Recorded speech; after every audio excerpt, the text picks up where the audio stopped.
Grožnje različnim državam in smrt mame 3 otrok pod streli agenta službe za priseljevanje so Američane ponovno pognali na ulice. This most immediate protest is a reaction to just the latest outrage, which is the murder in Minneapolis. Yeah, exactly. So, I mean, but this is on top of all sorts of outrages. I just don't recognize America anymore. Trumpova vlada odgovarja tako, da na ulice Minneapolisa pošilja še več agentov, ki iščejo nedokumentirane priseljence.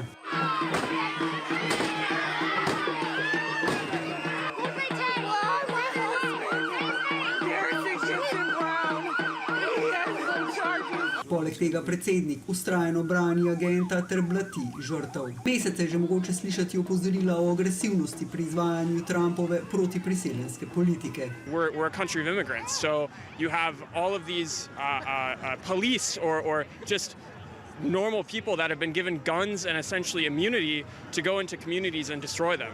And that's absolutely terrifying to me.